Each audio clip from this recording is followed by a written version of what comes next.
either, but they were really excited for Yeah. him. Hello, and welcome to Jason Cavness Experience. I'm your host, Jason Cavness. I'm doing a lot of things right now, but one thing I'm doing is I'm helping out put on the Military Creators Conference in Arlington, Texas, April 16th to April 18th. I'm one of the speakers. And today, for the second time, I have Taylor Rae, who's also helping out with the conference, and she's also going to be one of the speakers, one of the panelists. Hi. So Taylor, thanks for being here again. Yeah, of course. I'm really excited. So Taylor, let's give us like a quick update of what you've been doing recently. Ooh, I've been really busy lately. I've been working on contracts, closing deals, and lately I met the owners of Military Creator Con. Thanks to Jason, such cool people.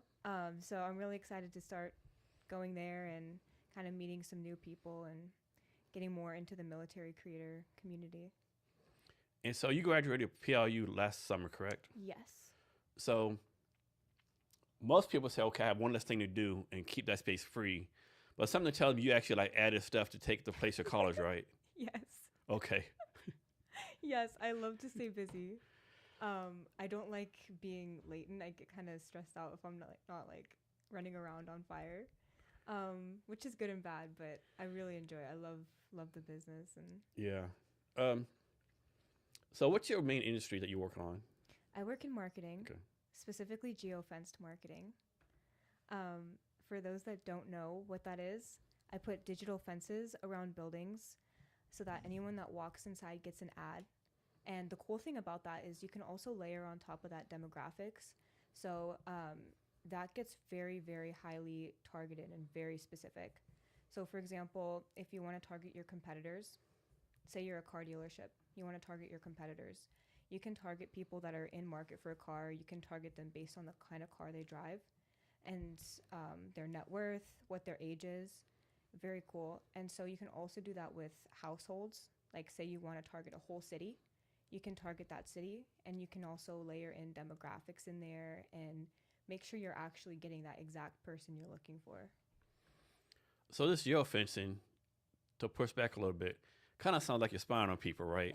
Do like Yes. people like kind of like, oh man, this is some creepy ass shit you doing, like Yes. That's actually one of the most common responses. They're like, oh, you can do that? Like, what are you doing with the data? But the good thing about that is there's such strict privacy laws around it. So I can't see that it's you specifically, but I can target based on your demographics and your location. And are they like laws on this, and are they different for each state? Yes. There's federal laws, and then there's, like you said, laws that are specific to each state. Those laws tend to be more advertising laws. So, like, for example, political ads in Washington State are so strict. Like, you have to put specific things on there to make sure that you're complying. People know, like, who's paying for the ad. Things like that vary a lot, like, state to state. But in general, yeah, there are a lot of laws. So has anyone ever like found out you're doing this with them and like kind of like threaten you to lawsuit you or something like that, or legal actions? No, fortunately not. No. And is there an industry that's best for this? Like car, I know you do a lot with car autoships. Is like a best industry for this?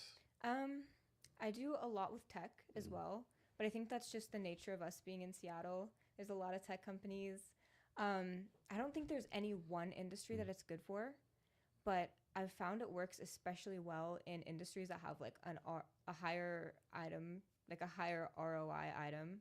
Like, for example, cars, you know, if you sell a car, you make a lot more than if you're selling food.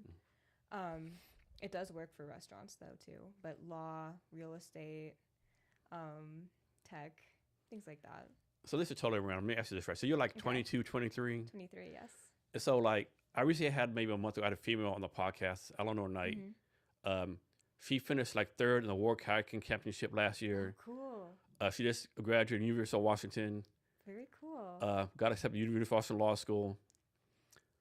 The day she was on the podcast, she turned 19 the next week. That's so cool. I'm like, what the fuck? That is so cool. And I had another lady on actually Saturday, she's 16. She put on a black tie gala about some kind of women's female. She's 16? Yeah. Wow. So why they had I heard saying females going to rule the world? Like this is happening right now, and like y'all females fucking kicking ass right now. That's cool. I didn't realize that. 16 is very impressive. Yeah. Yeah, I think females are ruling the world right now. Any reason for that? You think? I don't know. I don't look at it that way. I feel like I just see people for people, you know? But I think it's really cool seeing like young people go out and try new things and take risks. And I think that's so important because it, it is tricky figuring out what you want to do. And if you fail fast, or not even fail, like if you try the things you want to do young, then you have a lot of time to either course correct or try other things. And I think that's just the coolest thing. Yeah, I'm gonna probably get killed for this, but like, from my perception, since I got the army last year, it's like it seems like females 50 to 35 are like kicking ass, taking names. Mm-hmm. Guys 50 to 35, they're like Uber Eats drivers, some bullshit, No. right? I've never looked into it. Yeah, That I is don't know. funny. Yeah. That is funny. So, how's your book going? My book. Yeah. Oh, you remembered Yeah. my book. Yeah. It's going well. Yeah. I haven't been focusing as much on it It's like because poker and business, right? yes. So it's what you can learn from poker and apply it to life and business, which I think is just such a fun and interesting topic because you know you learn psychology, you learn math, you learn how to deal with people, like just different minute things that you might not notice otherwise. And I just think that there's so much that you can apply to what you're learning in poker to life and vice versa. You know, if you're closing a lot of business deals or you work in like a high profile environment, like you are going to get really good at reading people and that kind of transfers over to poker as well. So I've been writing that. I have the first draft done. My issue is like editing it. It just takes so long and I want to make it more interactive. Are you trying to more edit fun. yourself? No, I have an editor, but I'm Okay. so picky. I mean, hopefully they're a professional editor, so maybe you just gotta trust them, you know? That's true, but like I think my main thing that I'm trying to edit in is like adding more things, like adding more charts, more interactive materials. So I think that's kind of the stage I'm at. In terms of like editing the words and stuff, I've got a great editor. Okay. But like how I want the book to look and feel and how I want it to come across is the part that I'm really picky about. So what's the basic intent of the book? Is it like teach people how to play poker, how to like be a better person or better business person? I mean, It's kind of weird. I would say it's more of like a self-help book in an interesting and fun way. So it's like you're learning about business, you're learning about psychology, all these cool and interesting subjects that interlock, and like finance and mathematics. But you're learning it in terms of business. So in the beginning of the book, there's this really quick tutorial. If you don't know how to play poker, makes it really quick and easy. And then the rest of the book kind of just goes into different things like psychology of other people and how you can practice these things. Because one issue that I have is it's one thing reading about it, right? But it's a whole other thing when you're trying to take those things and apply it to your life. So like I've read a lot of business books. I've read a lot of like, I guess you could call them self-help books that are interesting. They talk about psychology, but it's like you have to remember to implement them and to practice them. And so poker also gives you a really good way to do that, in my opinion. so whenever I see you, always seem like happy-go-lucky, bright personality, like, you know, like, Thanks. but are you always like that? I feel like I really enjoy what I do. Yeah. I love life. I feel like there's just so many opportunities and I have fun hobbies. I feel like I love eating. So I feel like, yeah, I'm a pretty happy person. Yeah. So what kind of challenges do you have in your business right now? I think at this point, my biggest challenge is kind of getting to that next step in terms of scalability. Just setting up those systems, and I'm working on hiring new people. I think last time I had a good team, and now I'm kind of restructuring that team to make it more scalable, fast-paced, so that we can get more of an influx of clients. And I'm purchasing my own ads, so as I continue to grow, I continue to purchase more of those. But with that, I want to make sure that the system that I have in place now serves my clients the best, if that makes sense. So a lot of people throughout history, like, say like they're hiring an expert, right? Which is bullshit, right? So how have you been able to crack this hiring code, so to speak? In terms of like hiring Like experts, hiring the right people, you know, for your Ooh. team, all that kind of stuff, you Yeah. know. For me, for me, I feel like I kind of cheated a little bit. So I'm in geofencing. It's a very niche industry and it's very new in terms of marketing. And so in terms of marketing, there's not a lot of specialists out there. So there's not a huge sea of people that are like in terms of other like, oh, I do SEO. Oh, I specialize in this and that and like Instagram, Facebook, whatever. So there's a really small pool of people that do that. Mhm. So my team was really easy to find. And they've been doing it since the start, since this first launched into the marketing. And so my backend team is so fantastic, phenomenal. I've got a compliance person. They work on federal, statewide, and then a testing team and someone that like fixes the ads itself, make sure they're all connected to the demographics, to the locations. And so in terms of the backend team, I feel like I have a kind of a cheat code just because of my industry. In terms of the front end code, I love hiring students and people that just recently graduated because they're very hungry to learn about the new industry. And I feel like one thing that I've learned is hiring based on character, because everything else you can teach. Yeah. So let's talk about geofence real fast. Talk about pre-talk. Like this actually started with the military thing, right? Yes. Can you talk about that a little bit? Yes, it's very cool. So geofencing is a military technology. It started out, the military was using it for GPS and perimeter systems. So they had tracking on their vehicle, they had tracking on their base and their major assets and even some personnel. And so they could see when people were entering and exiting certain zones. They could see when like assets were being moved.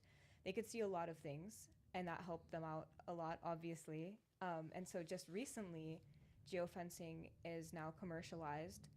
And it started out, I think it was commercialized for transportation, for drones, aviation. Those industries widely use geofencing.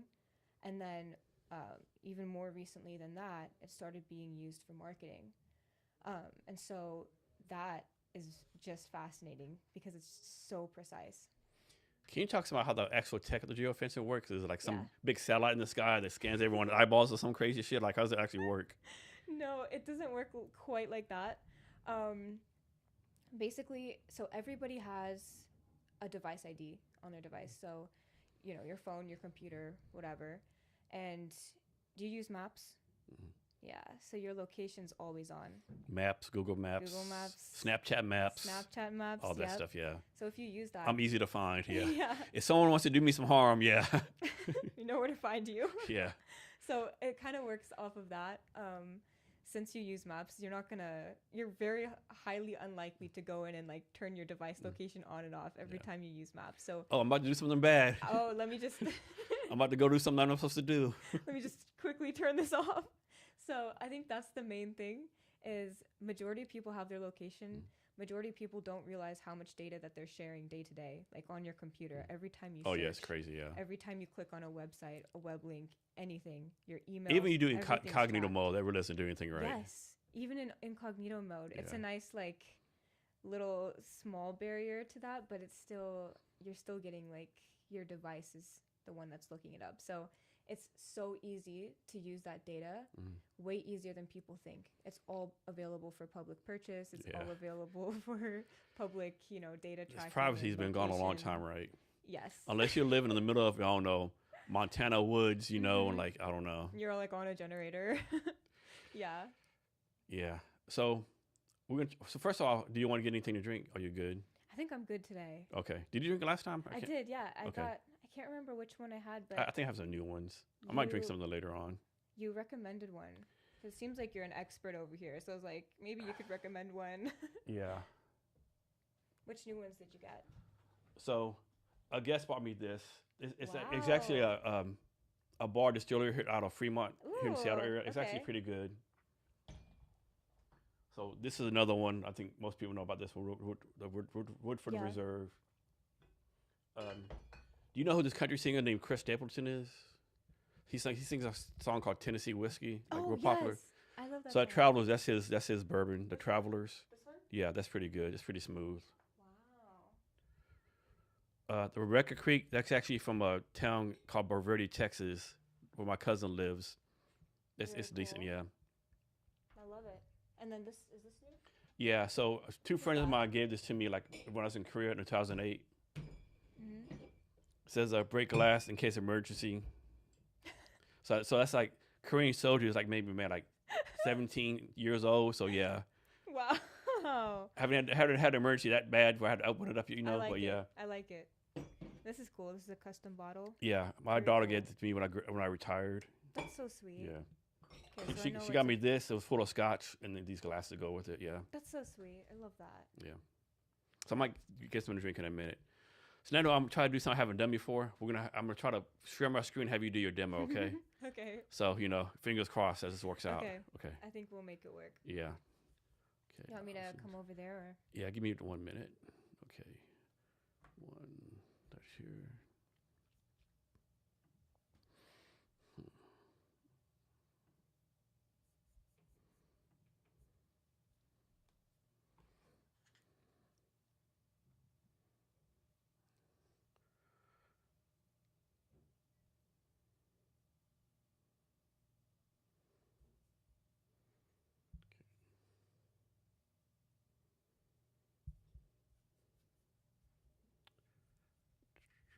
Got a bunch of cool shot glasses over here too. Yeah.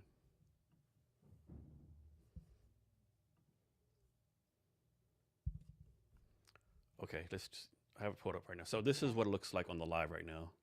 Oh, Yeah. this is so cool. Okay, so So you're gonna come over here? should I take these? Yeah. No, just take them off. Yeah, and you can use mine. Okay, cool.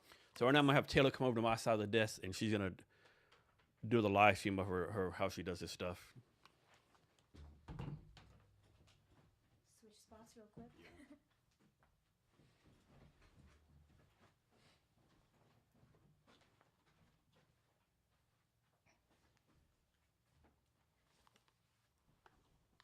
Okay, quick preface for this. So it's really hard to do an actual demo of geofencing. So real fast, let me show you. Look real fast. That's how you look right there.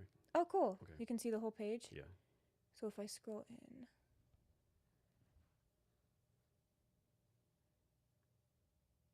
So there's like a 5-second delay. So Oh, okay. Yeah. Great. okay, cool. Okay, so back to my preface. Basically, it's really hard to actually show the behind the scenes of the geofencing just because there's so many different things involved. So instead, what I wanted to do is kind of go through some of the overall demographics that I can target by. And so this is just the general ones. You can target by keywords, search history, things like that as well. But these are kind of the overarching ones. So you can target by age, language. Also take as long as you want to. Cool. Okay. Great, because this is a lot of pages, so I might just skim through them. You can target by age, language, if they're recently divorced, empty nester. You can see you can also target by the ages of their children. So if they have kids, first of all, and then, what ages they are. So you can target based on like karate lessons or things like that. Vehicles, how many pets, how many kids, education, ethnicity, and let's see. And then getting into this, you can also target by their finance. So you can target by their credit tiers, household income, net worth, things like that. And that really helps in terms of if you're trying to sell like higher ticket items, if you're selling houses, what kind of houses fit what kind of people. So you know who you're targeting for certain properties, open houses, things like that really helps. You can also target by discretionary spend. And this is a really interesting one because it helps you kind of, if you're trying to target people with ads that show them things that are more like fun or toys. They're trying to buy like a new motorcycle. You kind of target based on this as well as the other demographics. Let's see. And then you can also target by number of mortgages, accounts, things like that, how many properties they own. And you can also target by like their credit card transaction behavior. So if they're like a revolver, you can target by that.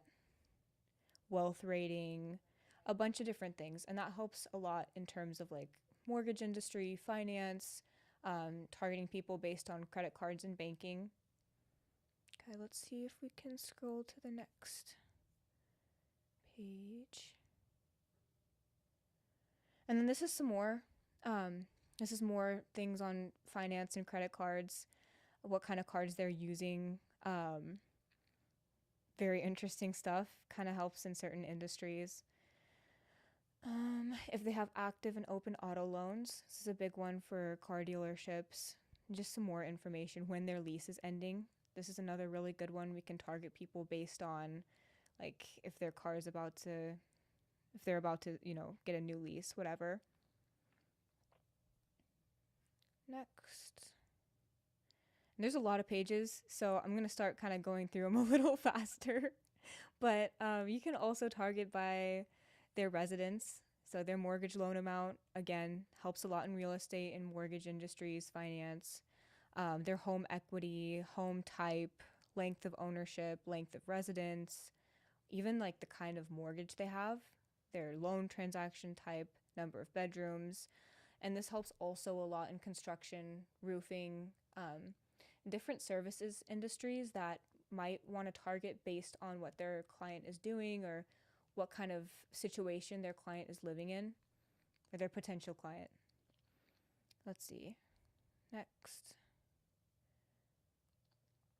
And this again, more residence and household composition data.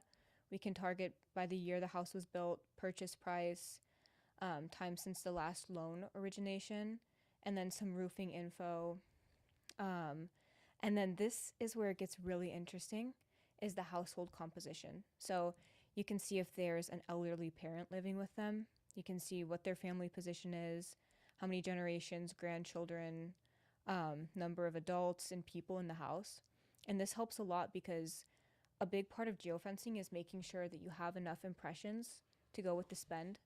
And so kind of getting into that, you can look at this and make sure you're only targeting people that have like 3 or 4 people in the house, or you can target people that might want to expand, or people that might want to, send their parents to a home care or something like that. Okay, let's see. And then you can also target by interests and hobby and retail purchases, which works so well for obviously the retail industry, and also just based on obviously what they're doing, you know what to target them for.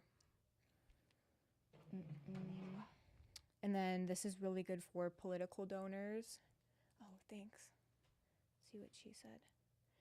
This page is really good for political donors. So,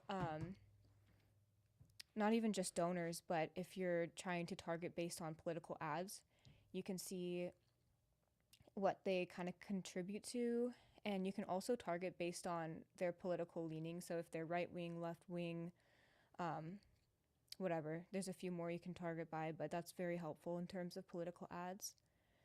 And then if they're a collector, that helps if you're, targeting for certain things. You can target based on travel as well. And one thing that I use a lot is the small business owner data. You can target based on that. So obviously where the company's located, the business health and growth, very important. Company net worth, credit, employment title, loans, lease credit, what industry they're in. And the really cool thing about this is you can also target by if they're a decision maker in their industry. So maybe not necessarily small business owners, but people that work in tech or finance, or people that work in brokerages, whatever it may be, you can target by those decision makers, which is very, very helpful. And then obviously if they have property or residence, if they're vacant, what kind they have, things like that. This is more property information, property exempt information, commercial, and it kind of goes on from here. Industrial and retail properties. Yeah, and so that's kind of, let's see, the rest is mostly just property information. Great. So that's kind of an overview of the main demographics that we use day to day. Again, we can also target by like search history, keywords, lookalike audiences, and things like that as well. But yeah, I guess we can switch places now. Okay. You sure you good? Yes, I'm good.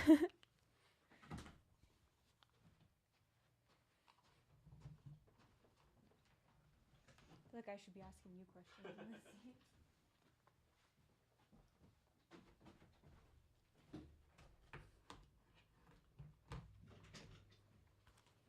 All right, thanks for that, Taylor. Yeah, of course. Let me stop the screen share.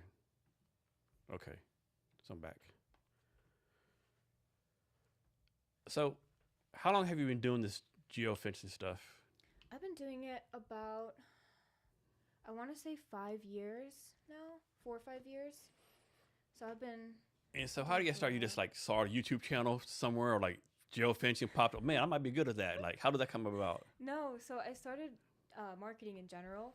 So I had my marketing company and I was doing all sorts of things. And then it was kind of a little bit automated at that point, but I was really burnt out. And I was doing all sorts of things, like even in-person marketing, social media marketing, website, whatever, SEO. And so I was really burnt out on all that. I didn't feel like it was scalable. And so when I started, when I was in the casino industry, I learned more about geofencing. I did a bunch of research, and there's certain companies that do geofencing kind of the opposite way that I do. And so I can talk more about that probably in a bit if you're interested. But I saw it. I did a bunch of research on it, and I was just so fascinated, like very interested in it. And so I tried it out on a few clients, and I saw how well it worked. I saw the demographics that we're able to use, like how granular we're able to target. We can target within a yard. Are you ever like, wow, this is so easy. Why come no one else is using this? I think it's just so new. Mm-hmm. But yes, I do think that. I'm so lucky that I found it, I think, a little bit ahead of the curve. So, bit of luck, bit of good timing. Yes, and obviously there's other companies that do it, but it's not so common as like website or social media marketing. Mm-hmm. I feel like there's a lot of digital marketing agencies out there, but not a lot that specialize in geofencing. So, I'm gonna get me a drink. You want to join me? Or you good? No pressure. I'm okay. Okay. So next, talk some about your success club you're doing. Yeah, sure. So yes, I also have an app called Success Club. It's a lot harder than I thought. Doing an app, submitting it, making sure it's good for the Apple and Google Play stores. But basically, it's an app that connects people. So if you have a co-working space or an accelerator or something like that, you can sign up as a host, and all your members are going to be inside of this app. And so they can compete based on like how many things they do to further their business, or like chatting with each other, not competing, but completing like business polls and things like that that you can submit. And so it's very startup oriented, if that makes sense. And then the other feature is if you have events, you can sign all your members up that are coming to the event, and they can get points for like interacting with each other, interacting with each other's social media. So they boost each other up. They interact in terms of like RSVPing to the different speaker engagements, just things like that. And so it's in beta right now. It's in beta testing. And I'm working on getting a few event hosts connected and just trying it out. But yes, long story short, I do have that app, and it's been going well so far. So let's talk about the Military Careers Conference real fast. Well, Yeah. not too fast. Like kind of slow. Kind of want to focus on it a little Yeah. bit. Okay. Yeah. So what? I know you've been dealing with James and Mara. What actually like is a plan for you? Like as far as like I know that's about you being a speaker or panelist. Mm-hmm. Happening with geofence. Can you talk about in like general terms, not too much detail, like what you gonna be doing at the Military Career Conference? James and Mara are so cool. I've been chatting with Mara a lot, and we're still kind of figuring out like what I'm going to be speaking on, but I'm so excited to speak on it. I think geofencing is a great topic for this because it is a military technology. It did originate from the military, and it's just so precise. So all these people that are creators and entrepreneurs that are going to be coming to the conference, I feel like it's a great way for me to kind of teach people about something they might not know about. And I'm also really excited to go, just meet new people. And I don't have a whole lot of military connections, so I'm excited to get more of those. Yeah. So obviously you're doing this right to help out, whatever. Mhm. But what do you personally want to get out of this, right? I mean, I always say like it's good for you like to volunteer and do stuff Yeah. for the community value, but at the end of the day, you need to get something out of yourself, right? Uh-huh. So what do you want to get out of this? Okay, so first of all, I'm actually doing geofencing for Mara and James for this conference specifically. So I'm geofencing to make sure that we can target residences in the area that are military connected or adjacent, and also ones that have businesses or in that space. And so, based on the demographics that you guys saw, we're going to use those. We're also going to use the geofencing not to target competitors, but to target households within a certain mile radius. We're going to serve them ads that say like, "Hey, come to this conference because it's military creators. This is you guys." So that's something I'm getting out of it. But also, like, the community seems so amazing. Like, there's a lot of volunteers that are going just to speak and like be part of that community. And that's one thing that I'm really excited for, is just to meet new people. And also, I love educating people on geofencing. I feel like it's so important as a business owner to know like the different types of marketing that's available. So that's another thing. And also, obviously, hopefully, maybe people are interested in talking to me about geofencing for their own business. That would be a good plus, right? That'd be a great Get plus. get you some things. So when you do geofencing, like how wide is the spectrum, right? Can you Yeah. like we're in Seattle right now. Mm-hmm. Can you do a geofencing like 300 miles out, 200 miles out? How's that work? Yes. Short answer, yes. Okay. Long answer, I can geofence as small of an area as 1 yard, as wide of an area as the whole U.S. I don't go outside the U.S. just because of privacy laws. Yeah. We're very, very focused and centered on like U.S. privacy laws. Now, if you go out too wide, does that Mhm. make the details less accurate or anything like that? No, it doesn't actually. Okay. So, for example, we could target the whole U.S. and get a really specific demographic, if that makes sense. Mm. Now, it might cost you a lot, Yeah. but if you can afford it, technically we can make it happen. However many impressions you want, that's how much it costs. And there's different types of impressions, like static images, video, streaming, and so that kind of varies it as well. But yes, we can do the whole U.S. So when you're talking to a potential customer, like, how do you how to put this? Like, Mm-hmm. how do you tell a customer, hey, if you use geofencing, your ROI will be this, you'll make this amount of money, the KPIs. How do you prove like this Yeah. is worth it? That's a great question. And it depends so much based on industry. So, in the car industry, we have certain metrics. The average car that's being sold in like a mid-tier car market like Toyota might differ from like a higher tier car market, luxury cars, or like reseller, whatever. But if we take an average of like $30,000 per car, we make an average for each general mid-tier campaign. We make an average of 13 times the amount that they spend on like a car dealership geofencing package for them. So that's one industry metric, but we have different industry metrics for each industry, if that makes sense. So it's kind of tricky to have like an overarching one, but for each person I talk to, I'm like, okay, what is their industry? Let me check our case studies. And we do have a lot of metrics on what's worked in the past. So I'm guessing this isn't cheap, right? This ain't like $3.99 work, right? It's like No. it's significant. You need to have a significant budget for this, right? Yes. So what's like how to put this, like what's the industry this one work for? Like like I'm guess like mom and pop restaurants probably work for. Like you have to have a certain amount of revenue, right? Yes.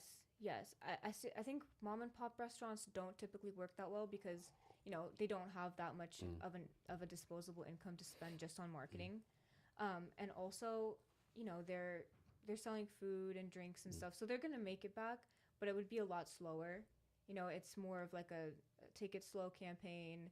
And if it's a restaurant that also has events and things like that, works a little better. But and chains of restaurants work amazing because they have so many options for people to see the ad and be like, oh yeah, I can go there or there. So mom and pop restaurants are probably not the best client for Let me ask you this, right? Startups. So a lot of times, like a company will start, and they're like, man, we need SEO, Google Analytics, whatever. And all the SEO people are like, hey, you're not going to see results for 6 months, right? 6 So months, so the small business owner like, man, like, can I really afford to pay this person like X amount of money? And I'm taking the risk, like nothing will change in 6 months, right? Yeah. So is it the same with you? Do you like tell people you got to wait for 6 months for results? You can tell them, no, within a certain quick number of days, I can like show you results. Again, I hate using the answer, it depends, but it depends so much. If you have a really small budget, it's going to take a little longer to see a result. But typically, I recommend clients to have a 3-month contract period. And that allows us to initially submit the ads and then also to do A/B testing. And then we can see which demographics are really working, which ones are we not getting too many clicks on. And so we can really refine it to be like laser focused on top of, obviously targeting people based on those demographics. You can then target people based on the demographics that work the best for each ad, for each specific demographic, and make sure you maximize that ad spend. But the more impressions you have, the more money you're going to make from it. And two-part question, like, how many clients do you have right now, and how many clients can you handle? Ooh, I don't know exactly how many clients I have right now. I'd have to check. But I can handle probably twice or 3 times as many as I have right now. So maybe like, since it's monthly, like maybe 100 to 150 clients might be max. And that's why I'm working on scaling the operations, make sure we can handle more. So I'm going to try to do something now I haven't done before either. Ooh, okay. I'm going to send Mara and James an email with a link to join us, right? Ooh, that'd be so cool. I've never done this before, so hopefully this works. Okay, I love it. First day of many things here today. I'm excited. First screen share live stream demo. First bringing on a guest to the podcast. A lot of firsts today. Yeah. Did they say like they're free and everything? Yeah. This is so cool. And your logos too. Are they gonna? Oh, nice. Yeah. Are they gonna show up here? No, it's gonna be. Actually, I don't know. That's good. I think they can show my computer screen. Okay. But maybe what I can do is I can share this computer screen to the TV. Is what I'll do. Yeah. That way you can see them too. But who fucking knows? This might be a big failure. It's okay. We'll try it. Yeah. We'll try it. See what happens.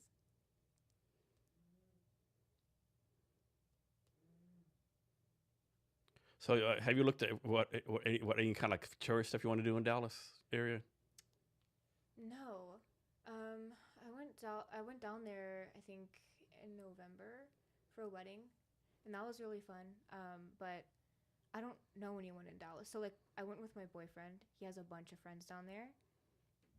I don't know too many of them. They're so nice, but maybe like he can set me up with some of them, or I don't know. Yeah, like I told, so Barry Gibson, who's gone also, he's like a Facebook, what am I call it? He knows a lot of people there. Kevin hasn't been there before. He was on here too. Yeah. Last week, right? Yeah. Yeah. Actually, I think it was actually Monday, yeah. This Monday? Yeah, this Monday, wow. yeah. I listened to, it was like 4 hours long. Yeah. I listened to most of it last night. Yeah. But I didn't. It was fun time, yeah. But you guys had a lot of fun, it looked like. But so many things to do. Like I said, I want to take y'all to Deep Ellum, Texas. It's like a artsy, crafty thing, like live music, so fun. a lot of good music, you know. And the place they picked for this, the hotel, the Hilton, was like, everything's a mile away, like Texas Live. I mean, everything's cool. Doing the cigar event at Hersey, I think it's called Hersey Bar. Right? And that's something I'm so excited about, because I've been to a few conferences. I feel like most of the conferences I've been to are so boring, like, stuffy, boring. Be here, do this, yeah. Yes, but this one, I was looking at the itinerary, like, it looks so fun. They have a Casino Royale night. Like, they have all this cool stuff. I mean, basically, the stuff going on from 8 a.m. to 8 p.m. every day. Yes. And like, one I'm thing, so excited. If you sleep, you're not going to get no sleep. Yeah, that's what I was thinking. Yeah, you're going to have to, Why even purchase a hotel at this point? No, shit, right, yeah, no, right. We should all just get one hotel room. We take turns sleeping there, yeah. And there's always like there's gonna be stuff.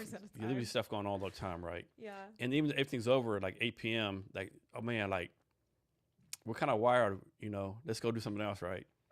Let's go to Deep Ellum at 11 in the morning or 11 o'clock at night. Well, I got to give my speech at fucking 8 in the morning, right? It's probably not, probably not the smartest thing to do. Go keep on partying, you know? Yes, exactly. Yeah. So what do you do for fun? For fun? Yeah. I like playing poker, but I don't find too much time for it because like you have to go to rooms and stuff, and they're kind of far.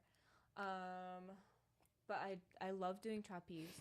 So I remember that. Yeah. I've been getting really into it. I think when we talked last, I was doing the fabrics.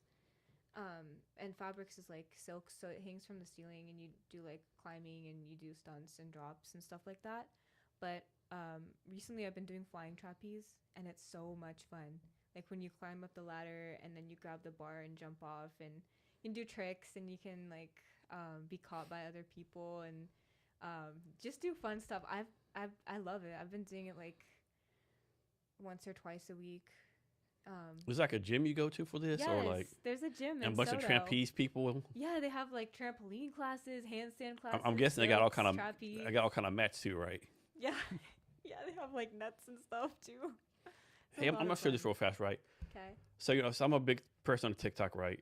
Probably too much, right? I get all these random people, right? Mm-hmm. So this lady on my For You page, right? She goes by Alley Punch, right? She's talking about, hey, I'm getting kicked in my house, blah, blah, blah. Mm-hmm. But it turns out she's like this, like, basically what she does, she says like she's actually like, kind of addicted to poker and gambling, right? And she organizes like all these gambling things in San Francisco. Oh, cool. Yeah. This is really cool. And like she does videos of her playing poker, and like, ooh. She had events like they had 30 people playing poker, it's random people playing, right? Yeah. It's like, man. I like that. I might have to do something like that. Because I have the time for it, I just don't go too often. So what else besides trapeze? Trapeze, poker a little bit. I love reading. I really like to read. I love classics. I'm kind of a weirdo. Like, I love Dostoevsky. I've read like 3 Dostoevsky books like the last month. I like philosophical books. Mm-hmm. I've been reading this really good book by Ayn Rand. It's called The Virtue of Selfishness. And it's very interesting. Very interesting. I also love business books. So I'm a big reader. And I love figure drawing too. But I'm not good at it. I'm sure you are. Not yet. Like drawing like hands and stuff. I think hands are really, really beautiful. So back to the subject of like females kicking ass right now, right? Mm-hmm. Have you been following any of the Winter Olympics? Not too much. I've seen all of like the crazy things, like the curling, the mm-hmm. Canadian curling guy. Yeah, that controversy. Like one country accused the Canadians of cheating. That whole like sting operation. Yeah, that's fucking insane. To like catch him putting his finger there. I'm about to say it's not that serious, but I guess it is that serious, right? It is Olympics, right? So yeah, countries like National Prize Online. What was it? So what country was it accused Canada? Was it Sweden? I think it was Sweden. Sweden, yeah. And then there was another guy that like cheated on his girlfriend. And then here's something batshit crazy. Did you hear? So the Olympics, I think, is like 2 weeks long, right? Yeah. And like they're 10 days in. It's about to close, right? Did you hear about how many condoms they've been using? No. 30,000. No way. They ran out of condoms. How do you know the statistic? It's all over the news. It's all over the news. That's a crazy statistic. They went 30,000 condoms, right? What? Yeah. That's insane. Like, goddamn. 2 weeks is. Yeah. I mean, there's a lot of Olympians, but damn. Yeah. That's a lot, yeah. That's crazy. So just another random fact that has nothing to do with anything. And so the Olympic Village in Milan, Italy, they're trying to figure out how to get more condoms, whatever, because, safe sex is important, right? That's crazy. But that's probably have there all the time, I think, right? I would say so, yeah. Yeah. Remember a few years ago, I think her name's Hope Solo. She used to be like the goalie for the U.S. American women's team. Uh-huh. She's actually from Seattle, like really good goalkeeper, goalie. She talked about, like, she's like, yeah, we're like, everyone here, like, we just, It's just like a community. A lot of beautiful people, like, who have to blow off steam, right? Like, That's okay. Funny. Yeah, That's so funny. So back to the Olympics of 2 females, right? So have you heard of, I'm going to say her name wrong, but let me pull her up. Oh. I don't know too much about this, so I'm going to, like, embarrass you real quick. No, that's fine. What is her name? I know how to say her name, but I don't never pronounce it right. Mm. So this lady, she was born in San Francisco, but she's Chinese, and supposedly the Chinese government offered $7 million to snow ski for them, right? And she has more gold medals than any free skier in history. Mhm. Like, she just won 2 silvers. So that's her name right there. Eileen Gu. Gu. She's a Victoria's Secret model. She got a perfect score on her SAT. Wow. She's studying quantum physics in Stanford. Crazy. Yeah. And she just won like that is 2 more so silvers. impressive. All right, hold on. Oh, I hear something. Yeah, James Moore trying to come on. Let me pull him. See if I can pull him on. Guess it's in green room. Where the fuck is the green room at?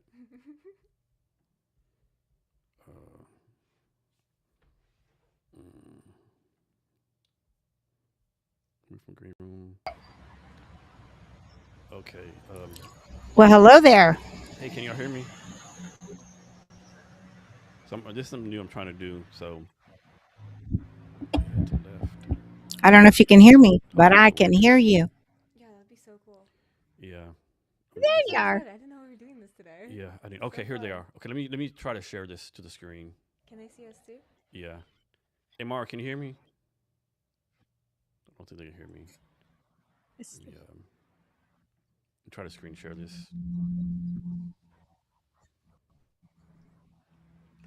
All right, so I have you on my TV right now. Oh, that's us. Yeah, but I can't hear them for some reason. Can you hear me now? Yeah, I can't hear you. That's us. It's probably on my end.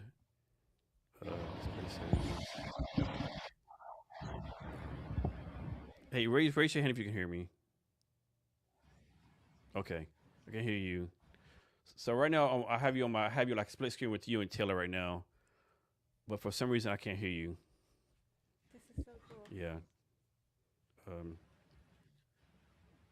Hey, I'm gonna take a screenshot real fast and send it to you.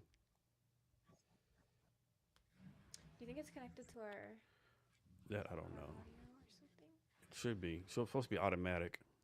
I heard something when they first joined. Did you? But I don't know if it was just. Yeah. This is so cool. I didn't know we were doing this. I'm so excited. Movie settings. Oh man. What am I doing wrong here? So on my end it says that your sound is on, so I should be hearing you, but I'm not hearing you for some reason. And I just sent you a text with a photo, a screenshot, how the screenshot looks on the computer right now. Is it?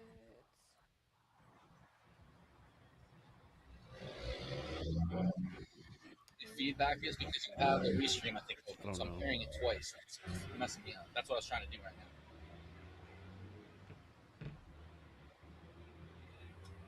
All right, try it like now. Can you hear me? So tricky. Yeah. I always mess it up when I'm doing like Apple Play and stuff like that. I see the screenshot. Oh, hold on. Let me see. Yeah. Audio. It should be freaking working.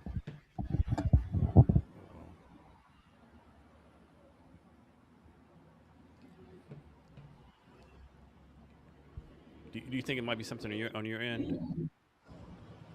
Not sure. Okay. Actually, what are you on your phone right now? Actually, do that. Do the here. You know what? Hey, what about this one? Which one? Right here, down here. There's like an X on the. 1, 2, 3. Can you hear us now? See, so on my end, it's saying that your audio is showing like your audio is working, but I'm not hearing it for some reason. Can you hear us now or no? 3. Test 1, 2, 3. I don't know. Test 1, 2, 3. Hold on. I go back to the game. So go I don't back think to you the hear mic. online. I mean, I don't think so because we should be able to hear him here. Does James have any idea what's going on? Working it. Trying to. Let me think. Can you hear us now? Test 1, 2, 3. 3, 2, 1.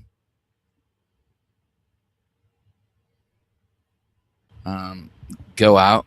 Oh, shit. Oh, I actually maybe took they're them off. rejoining.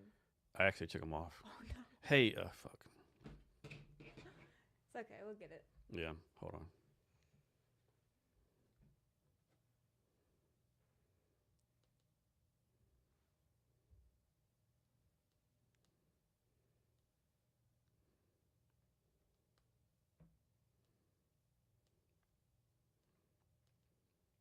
So I accidentally took James and Mar off.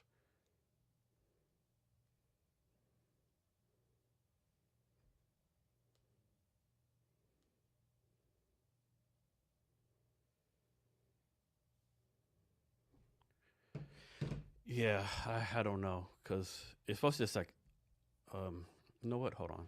Actually, that might be something. Hold on. Window, interview. I might know what it is.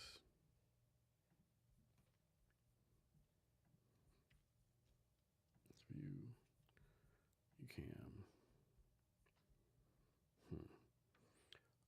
Let me see if I turn off the audio. What happens? Because it says to keep it on there, but we'll see. That's smart. Yeah. Like,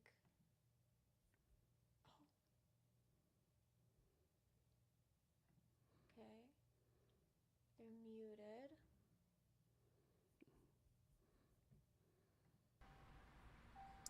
Okay. How about now? So, still nothing. Okay, can you hear me?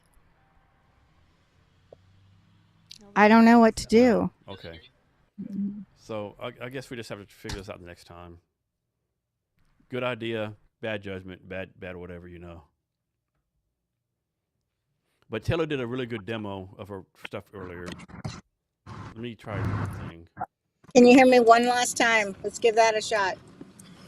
Interview. Nah. No, it's not that. Yeah. Test okay. 1, 2, 3. Can you hear us? Jason, Well, can you hear us? Maybe next time, R. Okay. All right. Bye. No, we can try and. Oh shit. Yeah, that's so tricky. I'm never in charge of the of the screen sharing because it's so tricky. But it would be cool if you maybe did an episode with them. Yeah, that's one thing I want to do. That'd be really cool. Yeah. So now, for some reason, I got this thing here set up like this, which I don't have no idea what this. Grab screen split. That's so cool. That's us up there. Yeah. Camera on. Back magic. Oh. Oops. Okay, we're back. Okay. So let me put this back to this computer screen over here.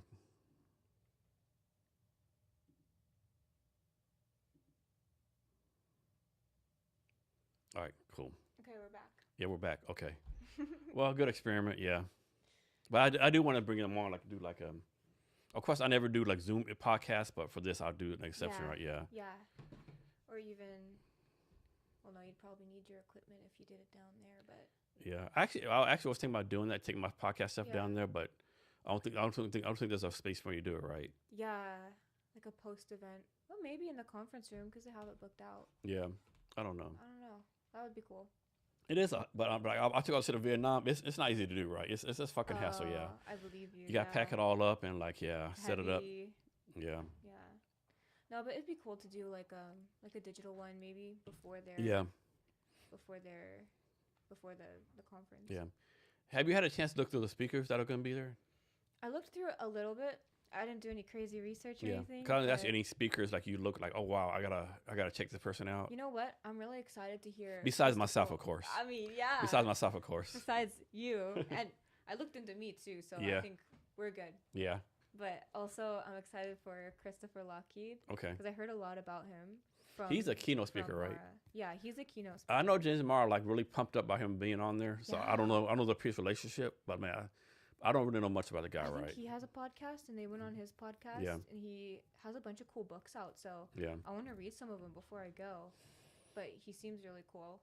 I followed him on LinkedIn. Yeah. Another friend of mine's gonna be there. Her name's Daniela Young. Give her a shout out, right? Okay. And man, she has such an interesting story, Daniela. So She was born into the cult called the cult of God, cult in Brazil, right? What? It's a sexual cult, right? They do all kind of fucking bullshit to little kids, like fucking like pedophilia and bullshit like that. That's so sad. And like what's fucking crazy, I could get this wrong. Her grandfather was like the lead guy, right? So she was like like kind of royalty in the thing, right? But she escaped, went to school in high school in Houston, Texas. Got there like you don't exist, right? You can go to school, so she had to convince me to go to school. She ended up finishing like top of her high school class, valedictorian, I think it's called. Wow. Okay. Went to the University of Dallas, top class there, and then she joined the Army. She has an interesting story. So she's written like 2 top selling books. What? Yeah. Was she on the podcast? Yeah, she went on twice. I remember seeing it. I didn't watch the full thing, but I remember watching the clips of it, and it looked really interesting. Yeah, like she's fucking killing it. Like, yeah, she's I'm gonna have to watch that. What's funny, like she's on TikTok live all the time. I'll pull her up, and all these dumbasses, like, my thing is like, it's one thing to be stupid, but like, don't let people know you're stupid, right? So they try to like clap back at her, and she always like puts them in their face. But people don't realize all this engagement is like getting her money and stuff, right? Is she on? Oh, yeah, I do. I remember seeing her on here because she was knitting during the. Yeah. Yeah, I remember that. It amazed me. She's like fucking like stabbed herself to death. She's a big time salsa dancer. It's like she's just. What is her name? Hold on. So they're trying to join again. Danielle Young. What's up, James? Hey, can you hear me? No, can't hear you. That's so weird. That's so weird. Yeah, I have no idea what it is. Okay, I thought I'd try it on my just text him. Like, I tried it on my phone. I'm on my phone right now, and it's because I hear him, but like he can't hear me. But that's just weird. It's got to be a setting. It's got to be a setting.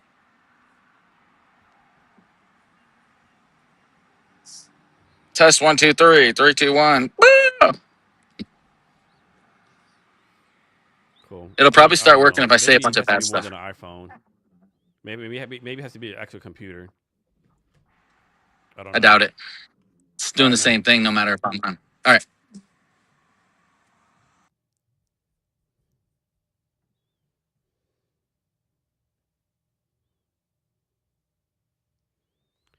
All right. Yeah. So Danielle, she's just an interesting person, right? So she's gonna be there too. She's speaking too. So she's gonna talk about how like she's like the product, right? Like she does the speaking, everything's based on her, right? Yeah, she has the book. She's the author. Yeah, like her first book, she went to a publisher. I gave her like a nice advance, whatever. But now she like invested money in her, and like everything's her own money, right? That's cool. Yeah. So she's gonna talk about that and talk about this other stuff. She can be controversial, right? Because she has her sayings, right? She's like can be what? a little bit controversial, But that's part of the game, right? Yeah. It's part of being, the game, right? But she's such a fucking cool people. Yeah. And she's speaking. Yeah. That's so cool. Yeah. Do you know what she's speaking about? Actually, yeah, she sent it to me. Yeah, this is just such a cool event.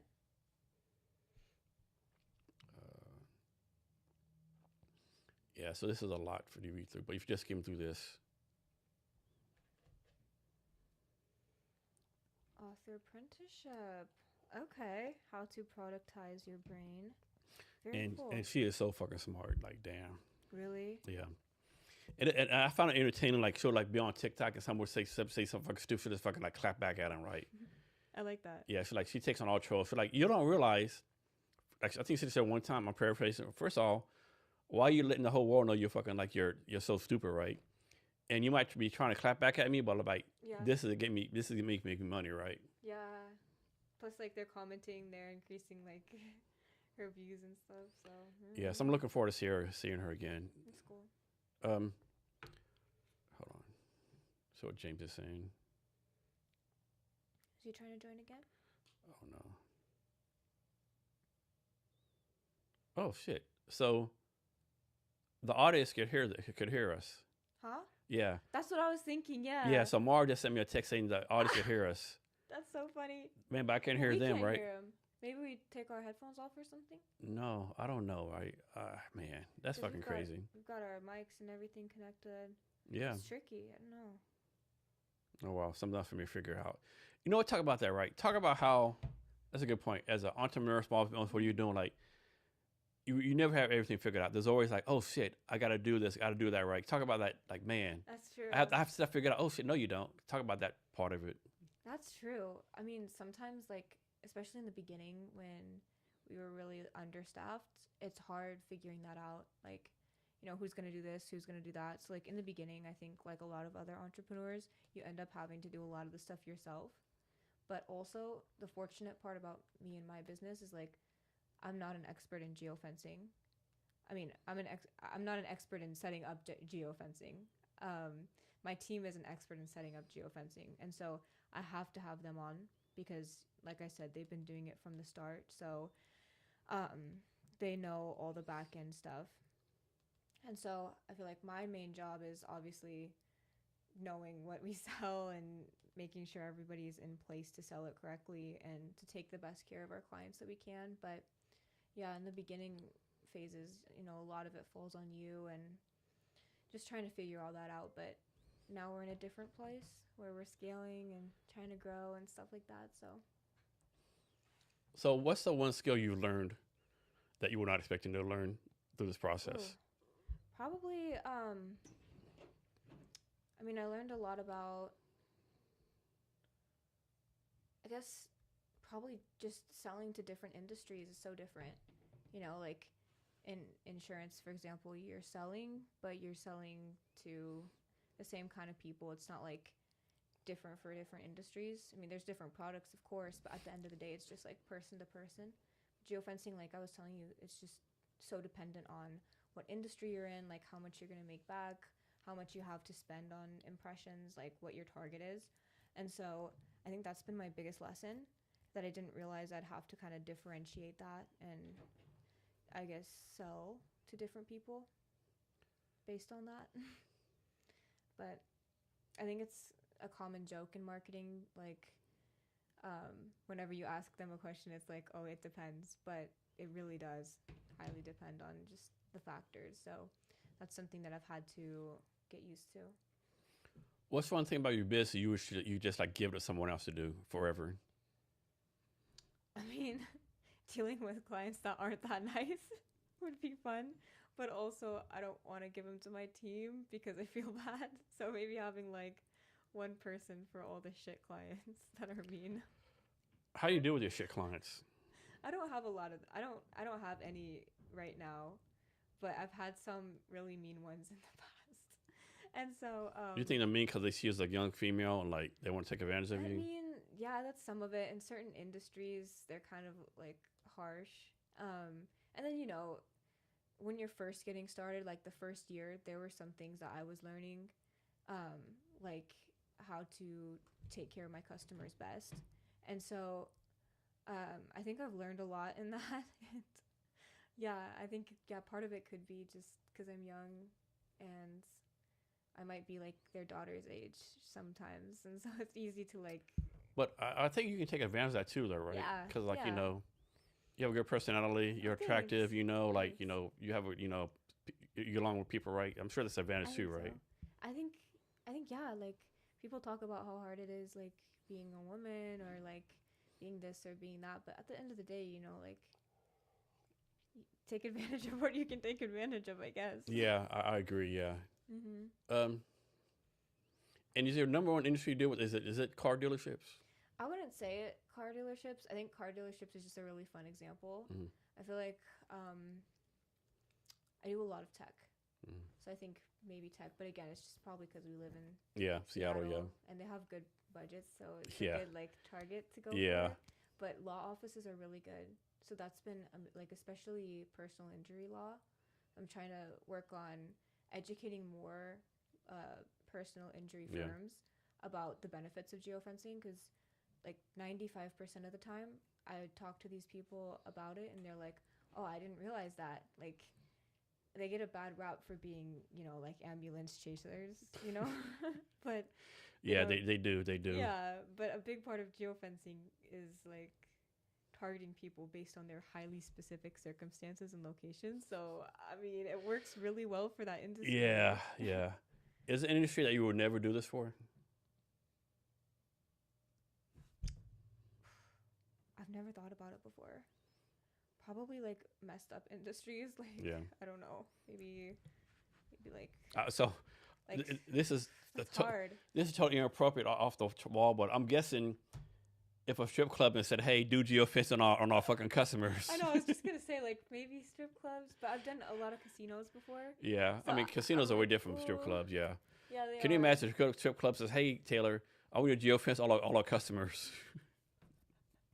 That'd be fucking That wild would as be shit. hard. Yeah, I don't think I would do that. And same for like maybe like drag shows. I don't think I would Yeah. do that. Abortion clinics, maybe. Yeah. I don't know if I'm allowed to say that. Yeah. Yeah. Okay. Yeah. Say Yeah. whatever. I don't know. I've never thought about it because I've never like actively pursued any of those. So, what's industry you're not doing right now, but you want to like get into? Okay, that's a really good question.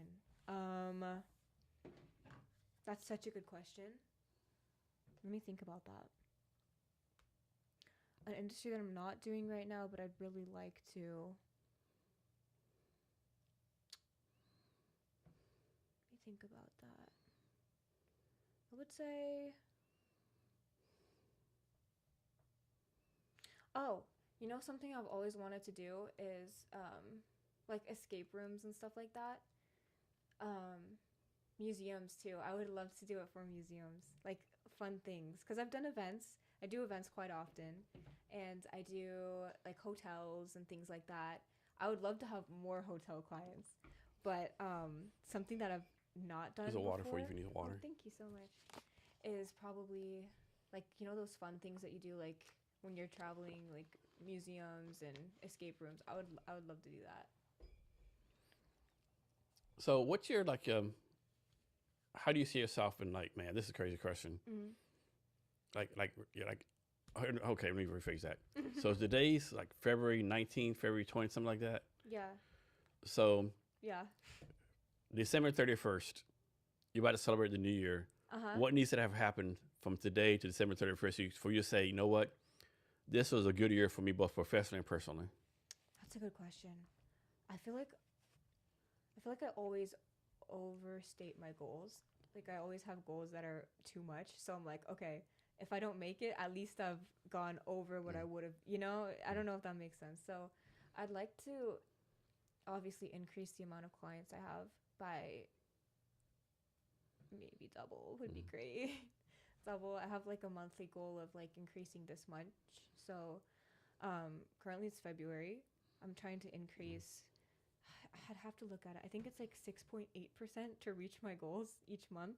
So like I think it adds, I don't know how much it adds up to, but I did the math on this like last week, and I really want to increase a certain percentage of like my clients and the revenue that I'm making each month to in order to get to the place that I want in December. I've never done it that way before, so I'm hoping that that's a good way to do it.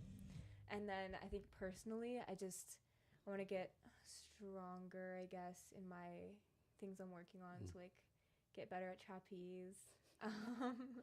I love going to the gym, so maybe getting a little stronger, being able to do more pull-ups would be great.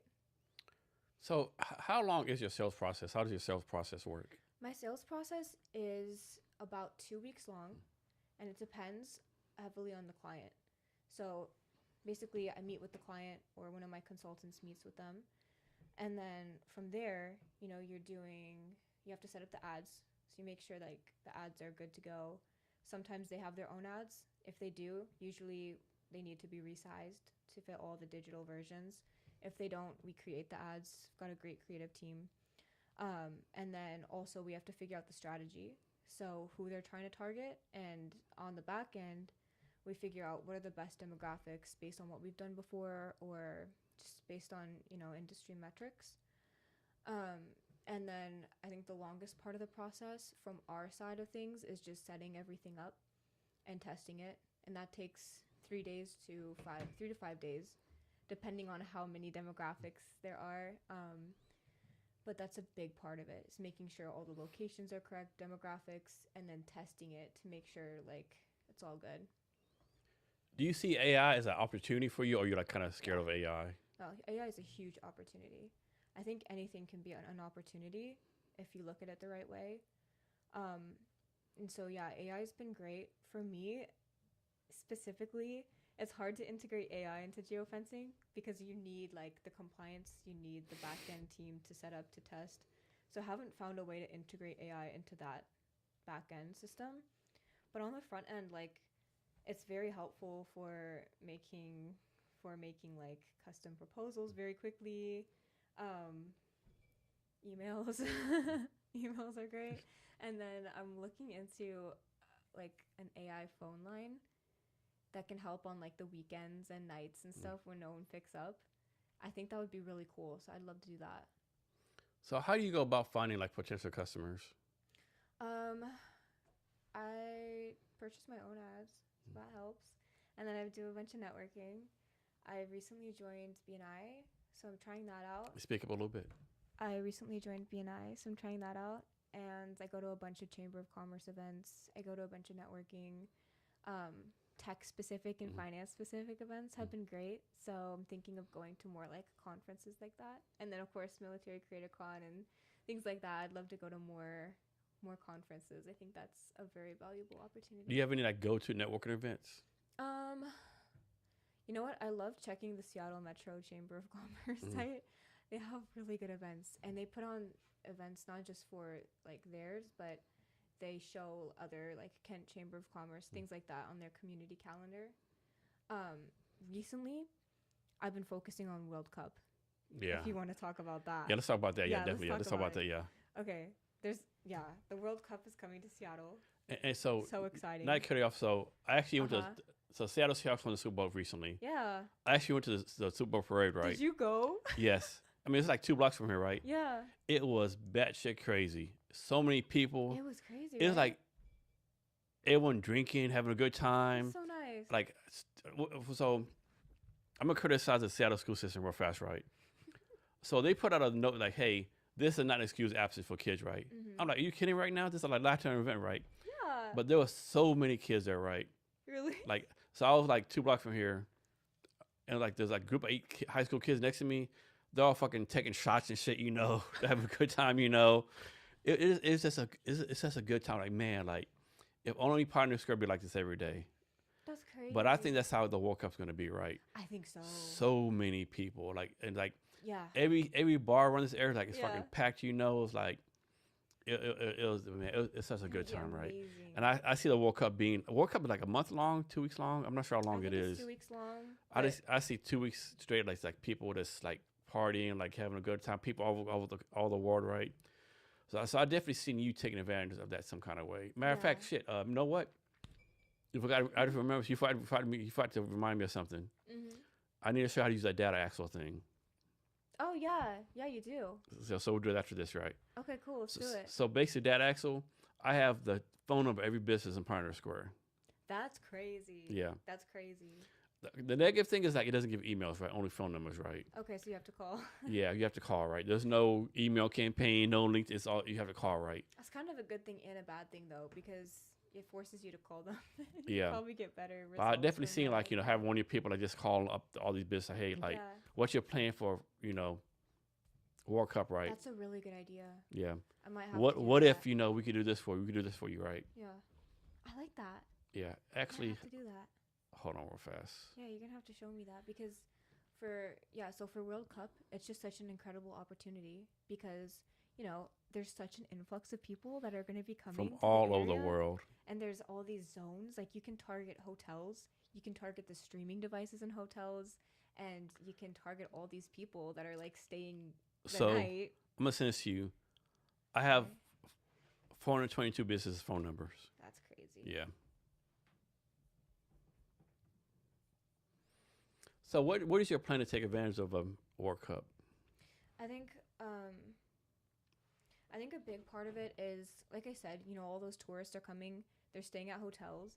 I think that's a huge opportunity. So traditionally, I've done geofencing for hotels that either target their competitors or target the airport, or they can target themselves. And so how that works is every hotel has a TV with streaming devices. And so what I usually do is we can target the hotel rooms. And so we can target everybody that's in the hotel, their TVs, their mobile devices, their laptops. And that's such a huge opportunity to either give them like retargeting, like, hey, come back for a special deal, or to target other hotels and say like, how's it going to work when all these people come from different countries for different, I guess, have Apple phones and Androids? Yeah, Like, how does that yeah. work? Does that matter if they come from a different country? No. Okay. Still got their location and their data, Okay. and they're here, right? We can Yeah. we can take their So tell me the if I'm wrong. I'm device thinking ID like, if they're I'll here. make this up. Like, suppose there's so I think one of the countries come here to play is Egypt, right? Yeah. So let's suppose there's an Egyptian restaurant somewhere. Yeah, The Egyptian restaurant can use your service to target these Egyptian Yes. fans, right? very much so. Okay. So for the Egyptian restaurant, I would recommend targeting a few hotels in the area, Mhm. or even just one, the Mhm. closest one. That would be amazing. And then targeting by all the Egyptian fans that come to the hotel. Mhm. You can target streaming devices, but you don't even have to. You can just target static ads to their phone. You can give them deals, say like, hey, come here after the match. I would really recommend that. But also there's a lot of other zones you can target. So you can target like fan zones near the stadium, like stadium zones. And so if you're targeting the whole area, the whole stadium, outside the stadium, you can convert those, you can convert them to customers by like grabbing their device IDs, sending them ads when they're going in the stadium. They're going to see it and they're going to be like, oh, I know what we're doing after this. We're going to try this restaurant. How about this? I could be wrong, but I think there's actually 4 Muslim countries here in Seattle for the World Cup, right? I think so. Like, how do you like target them? Like, hey, like, come to Seattle, like, go to these like Muslim places to eat. Yeah. You know, like, like, make, Yeah, if that makes any sense. that's a really good idea. Yeah. There's a lot of ways we could go about that too, but it looked kind of similar to that. So we can target those, like I said, the fan zones, so the stadium, outside the stadium, hotels as well.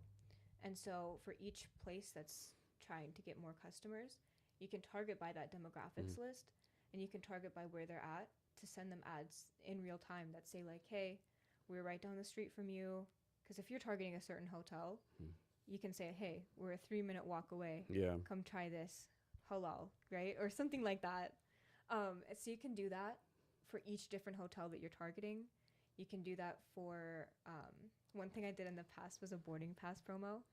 So for a restaurant and like really close to the airport, we did a promo that was like, if you bring your boarding pass to us, you get like $15 off or something like that. So that'd be a great promo to run as well. So one thing we need to figure out for you too is like we're on military careers con. So you know the World Cup's in Dallas also. Ooh, that's such a good idea. So we Maybe, got to like, figure out something spend how a you do that day. too. Like maybe tie Yeah. in your military conference thing to speaking like the World Cup a couple months later. Yeah. That's so smart. I didn't even think about Yeah. that. I'm smart. I'm smart once in a while. You're a smart guy. Every once in a You're while. a really smart Yeah. guy. I try my dumb. Like, I taking notes over here. I hide my dumbness pretty good. Yeah, I feel like I should just get up and Google. And things like Google this, Docs. there's so many. Talk about this, right? Yeah. Like a lot of people, oh, the war's against me. It sucks to live in America. I can't get ahead. But like, there's so many opportunities, right? Mm-hmm. Can you talk about like how you take advantage of your opportunities? Absolutely. Yeah, I think the victim mindset is a really bad mindset to have if you want to achieve anything. You know, like there is unfairness in the world. There is like oppression. There's a bunch of stuff. But if you go about your day thinking in terms of that, like I feel like that's the worst way to go about your day and just your mindset in general. So like, I don't know if this answers your question, but one thing for me is like, I guess something that could be a disadvantage is like I'm a woman, I'm young, you know? So that could be something that people say like, oh, like you should feel some type of way about that. But like one thing that I don't want to be seen as is like the best woman in geofencing. Like I don't think that's fair. I'd rather be seen as like either the best marketing company in geofencing or like nothing at all. And so I don't know if that makes sense. I think it's like a personal pride thing, but it's like I don't feel like I need or want like a step up. And also like you can take advantage of those things. Like you said, you know, if you're a woman, you know, people could be nicer to you. They could also be meaner, but like there's a flip side to that coin, you know, like you can get into places that maybe a guy wouldn't be able to get into just because like they're like, oh, whatever, like sure, you know. This is my thing, right? If America sucks so bad, why do millions of people try to come in every year, legally or illegally, right? That's right. This is my thing, right? When the day comes when people don't want to come here, that's when right. we're kind of fucked as a country. Exactly. America's a great place to live. I think it has amazing opportunities. Everyone wants to come here. Everyone wants to Like come every here, country I've been yeah. in the world, like, oh, I want to go to America. Yeah. So it's like it can't be that bad at the end of the day. Like- But I feel like everybody's, there's always going to be. I mean, we have people issues, we have that challenges, complain but about I think everything. we're trying to get better, yo. Yeah, and I think even if it's like something perfect, there's always going to be someone Oh, that yeah. complains about it. I mean, probably a bad example. Every year in the NFL, there's a Super Bowl champion, right? But they play Super Bowl next year because that Super Bowl team tries to get better, right? Right. Exactly. Yeah. And so, like, at the end of the day, like, if you're born here, if you immigrate here, like, we're all Americans. We should be on the same team. We should be trying to better our country instead of, like, complaining about it, if that makes sense. Makes a lot of sense, yeah. Yeah. And I feel like it's just, I don't know. I feel like there's a lot more opportunities that people could be working together on instead of, like, tearing each other down. Or, Yeah. like, trying to be divisive. And it's just tricky. That is true. That is true. Let me think what else. So this would be your second time going to the Dallas area? Yeah. Yeah. But you have a lot of friends and family. Yeah, I got down family there, there, friends, family there, so yeah. you're excited. I got so many people there, yeah. So I'm trying to figure out, like, man, like, I've been, like, texting people. I'll be there this time period, like, man, but I'm doing this, man. Let's hopefully link up or something, right? Yeah. Like, man. Yeah. I mean, because we joke about not sleep, but you do have to sleep a little bit, right? Just a little. Just a little bit, right? You have to sleep, right? 3 days, it's okay. That's something I need to do. I need to ask James and Mara, hey, can you let me, like, give the first speech, right? That way I can fucking party the rest of the You fucking don't have time. to worry. What are you Yeah. talking about, by the way? Oh, When man. you go there. Oh, like leveraging military experience, something else. Okay. I have a concept, like, like, it's not going to happen today, all that kind of stuff. Are you going on a panel or you're giving a talk? I'm going to talk, yeah. Nice. Yeah. So basically, I'm actually fucking crazy. I fucking actually Notebook LM and ChatGPT to talk for me, right? I put in what I want to do, and it came up to talk, yeah. That's crazy. Yeah. So you feel like AI is. Oh, yeah. It's good for yeah. your So industry. I put in what I want. It's fucking crazy. So, Notebook LM makes slide decks now, right? Wait, Yeah. what is it? Notebook LM. Oh, yeah. So I put my slide deck in there. I mean, what I want to do is slide deck. It's of course a PDF, but then you upload it to a site on Canva, and Canva will change the PDF to a thing you can, like, edit out. No way. Yeah. What? I'll show you after this, yeah. That's so cool. Fucking batshit crazy. That's actually so cool. So Yeah, you can, I'm like, gonna be, like, picking your brain after yeah, this. so you can, like, you can upload a 20-page document to Notebook LM and say make a slide deck. You can put, like, detailed numbered slides, and suppose you just, like, put a 20-page document like geofencing. Do me like a presentation style 10-slide deck. It'll do that, right? Yes. It's PDF, and then you upload to Canva, and Canva will let you, like, do this magic, like, yeah, change it, yeah. That is so cool. Of course, Notebook LM is gonna make you the perfect slide deck, but yeah. That is so cool. Well, it's fucking crazier. You can upload your brand colors to Notebook LM. It'll make the deck in your brand colors. What? Yeah, That's crazy. Okay, I'm excited for your talk. it's fucking Maybe, crazy, like- yo. So whenever people say, "Oh, there's an opportunity," like, get the fuck out of here. There's an opportunity because you're fucking lazy as fuck. Exactly. Like, you're not taking the time to learn about it. Plus, like, people are kind of scared that it's going to take their jobs. But I feel like you can use it to enhance your job. Yeah, it's going gonna to take your job. I mean, like example I use all the time was way back in the day when the cars came out, and people, oh my god, because back in the day people don't realize this. Horse and buggy. All the horses, like, they're shitting everywhere, right? So other people actually, like, got paid to, like, shove the shit from the streets. Yeah. I mean, you want to keep on doing that job? Get the fuck out of Yeah, here. seriously. Like, Yeah. now you can be paid to be a mechanic or Yeah, something. exactly, right. You don't have to do that live. But Yeah. there's definitely going to be, like, a redistribution of jobs. And I think that's the important part. Like, if you're in one of those industries that's going to be taken over by AI, like, now is the time to start kind of figuring out how your skills can fit in a new place with AI. And part of it too is that old thing. What's the thing? Old dog can't learn new tricks. I think part of that's too, right? Like, I've done this for Yeah. 20 years. Like, my mind's just rotted away. Like, yeah. I think that's another poor mentality to have that I don't like or subscribe to, because it's like, all these people that are just coming out of college, they're like new dogs with no tricks, like, you have to learn. So it's always possible for somebody to learn, like, before you learn your whole life. Before you go to elementary school, you don't know. You go before you go to high school, before you go to college, before you go into the workforce, if you're switching jobs. it's just like a part of being human, and I think that's just such a beautiful aspect of life. So speaking of new skills, what's a skill you don't have that you want to learn? I want to learn so many things. That's hard. I really want to learn how to walk on my hands. Is that like really specific? I can do a handstand. No, that's like totally fucking random. If somebody told me, Jason, if you ask this question, guess the 1,000 answers Taylor might give, that would be nowhere on the fucking list. Nowhere close.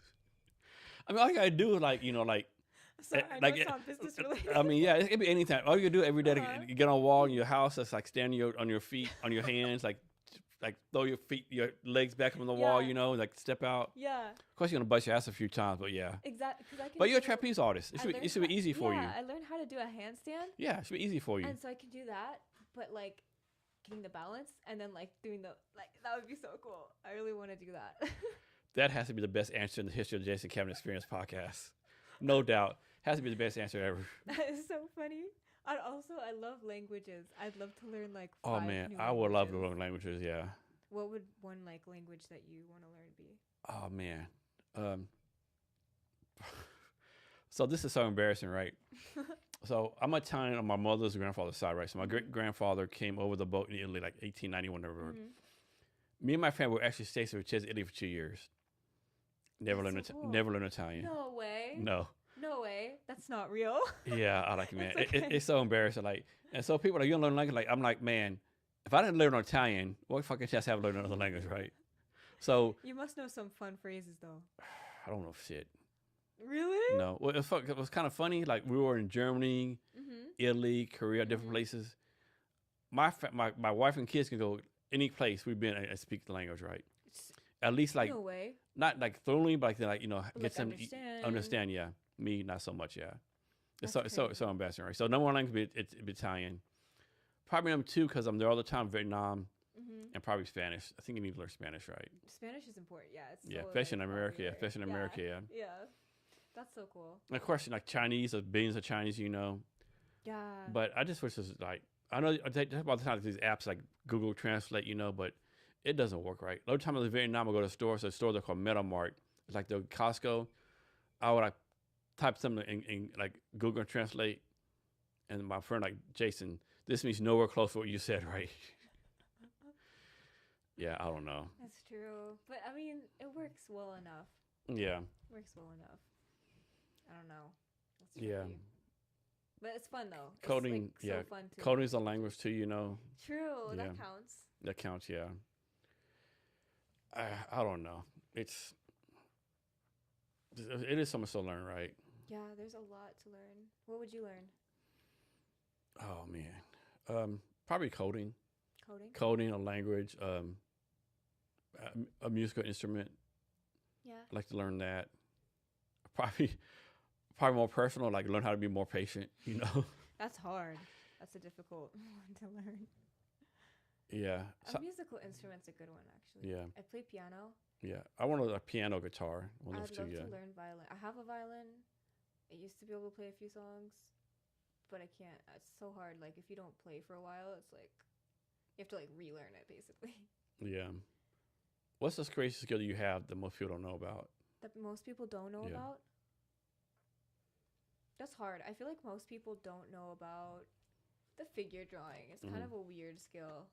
So I've been doing that a lot and like working on faces and stuff because I love like classical figures and like I love Da Vinci and his sketches. Yeah. All this cool like. Can you imagine books how that he fucking has. smart that dude was? He was insanely smart. If there was one historical figure that I could meet, It'd be him. it'd be him. So cool. Here's one for you. So you do a lot with tech, right? Yeah. And so obviously tech has gotten way better through the world, right? Whatever. But have we as humans gotten smarter? Like,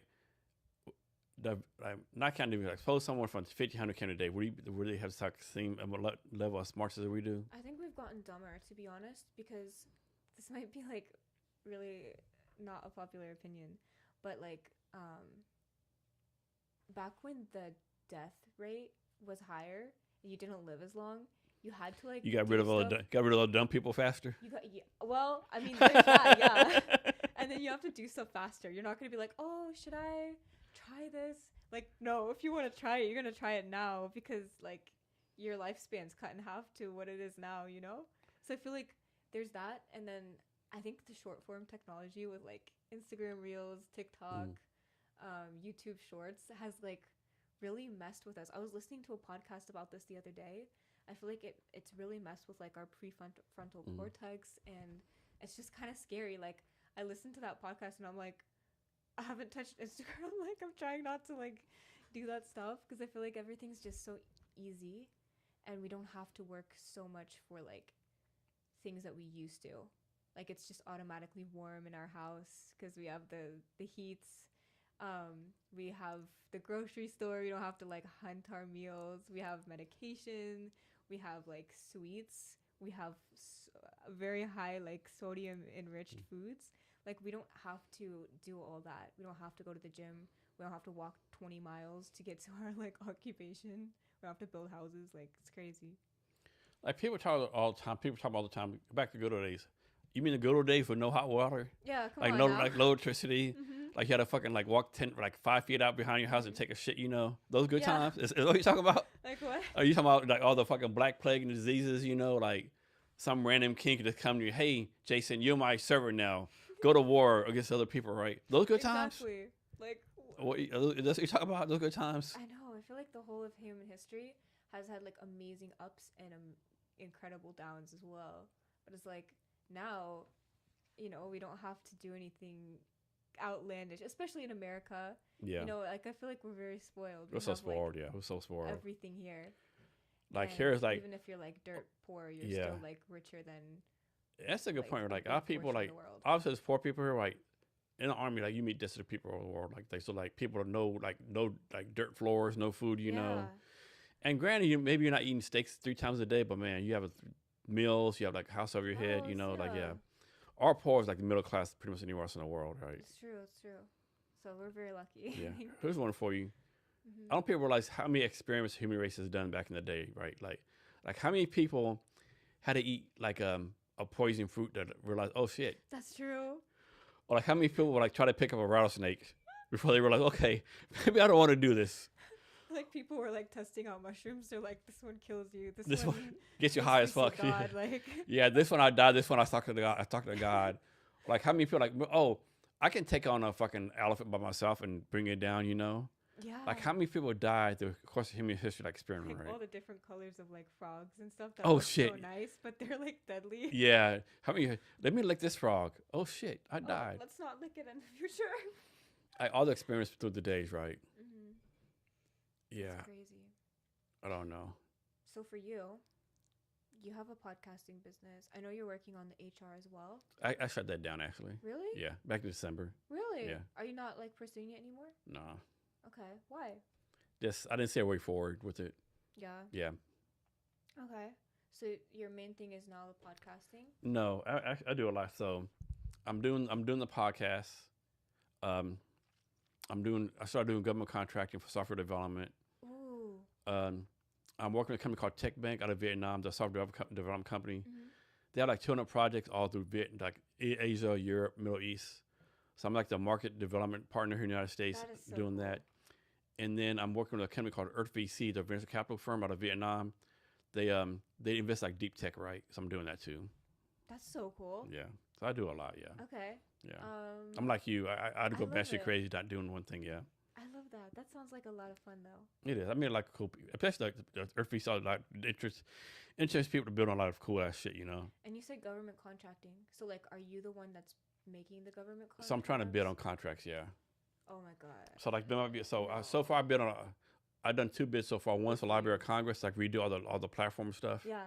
And one's for the state of Washington, like, do the cybersecurity stuff, right? That's crazy. Yeah. Those contracts are brutal. Yeah. I've been getting into those lately too. Yeah. So I'm bidding on, like, the marketing contracts, Yeah. the whatever. Those are so brutal. Yeah. You have to make, like, the last one I did, I submitted it, I think, last Friday. It ended up being 36 pages. Yeah, it's crazy, yeah.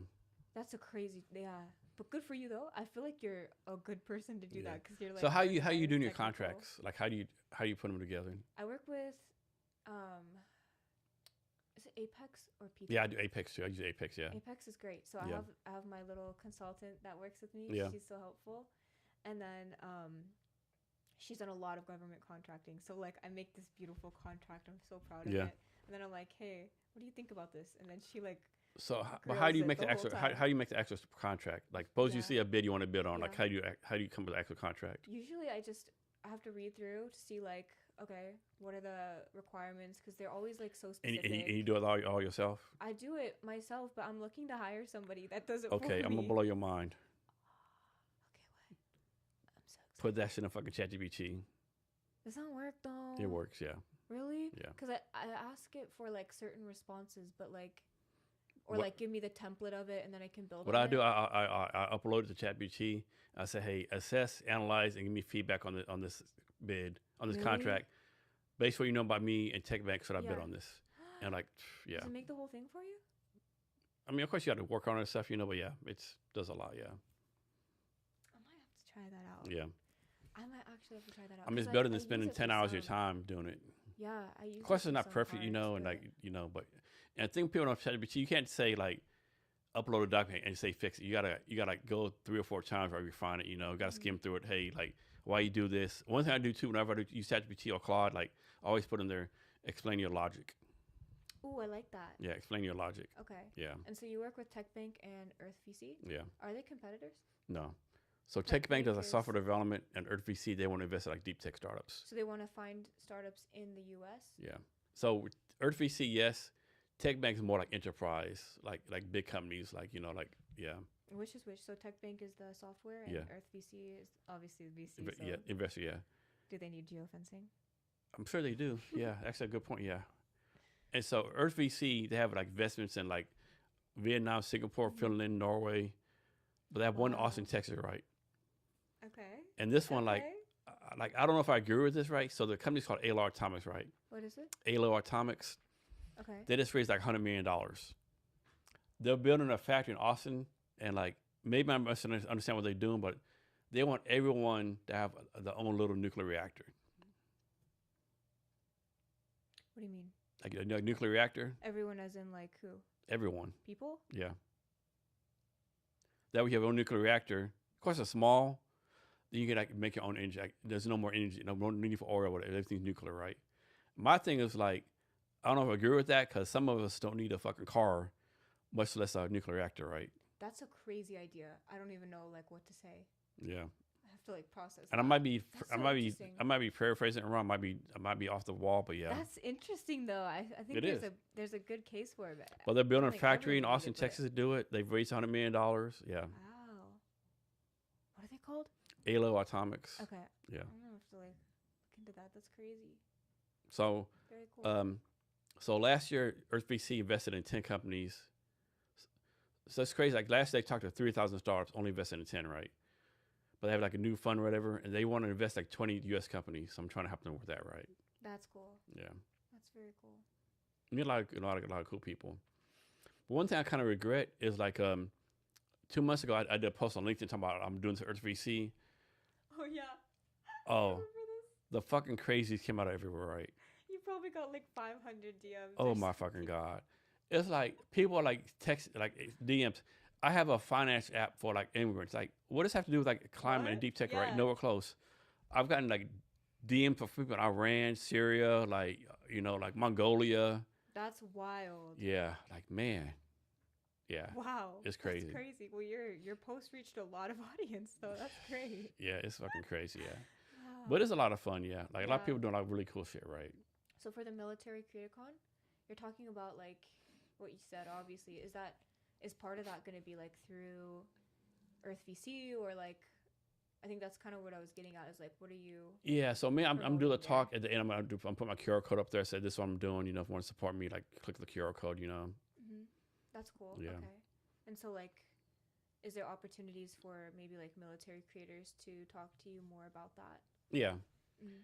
Yeah, definitely, yeah. Of course, I still have to figure it out too, It's going to be a good time, though. Yeah. I think the challenge is going to be like, I think March is going to be like 40 or 50 speakers. Like, obviously you can't go to every speaker, right? So how are you going to pick and choose which ones you're going to go to, right? Yeah, that's true. 'Cause obviously I'm going to go see you, Barry speak, obviously but yeah, but how do you like choose other? I'm going to see Yeah. see Daniela, Yeah. and like, how do you balance like seeing people speak but still networking, right? Exactly. There's gonna be a lot of people. Yeah, another Exactly. challenge too is like how do you like go from one space to another space? Yeah, it's gonna be hard, right?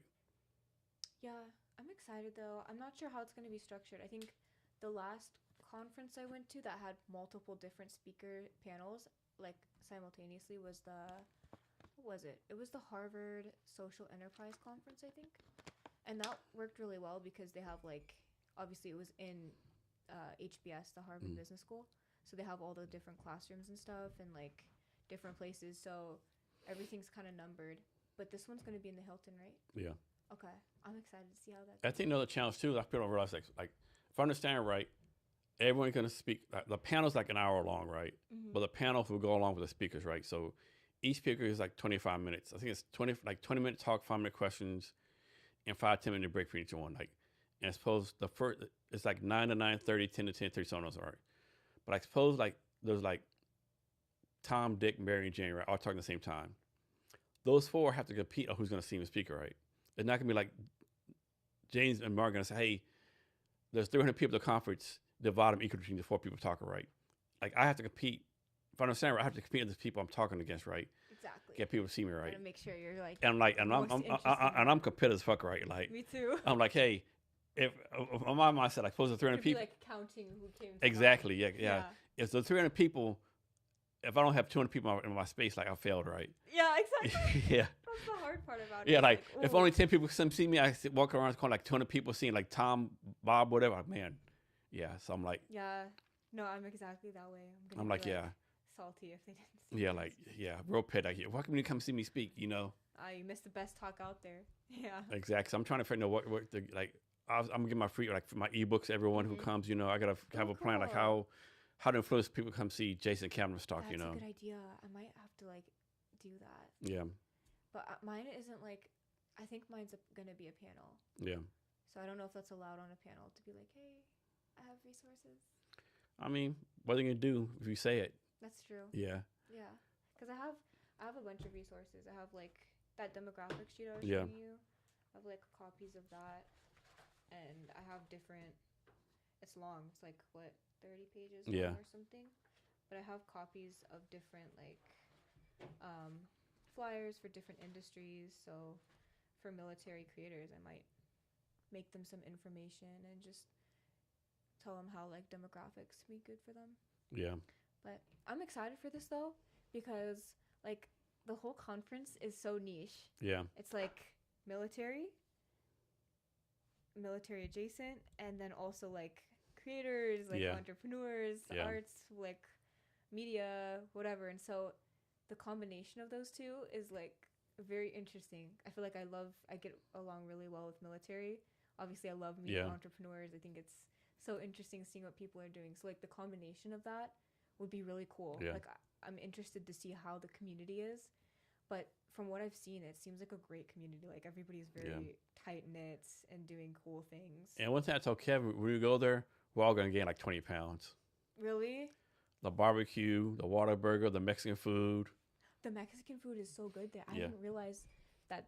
Yeah. Like last time I went down there, I was this like, ain't Mexican food up here. Mexican food? This ain't Mexican food up here. I've been losing out. Yeah, Mexican food down there. Food up here is so good too, but I feel like it's more like American than Mexican. Oh yeah, it's Mexican food, and all the barbecue and stuff. Like we have to. Barbecue. So there's a place in Arlington called Hurtado's Barbecue. It's run by our veterans, really good. What is it called?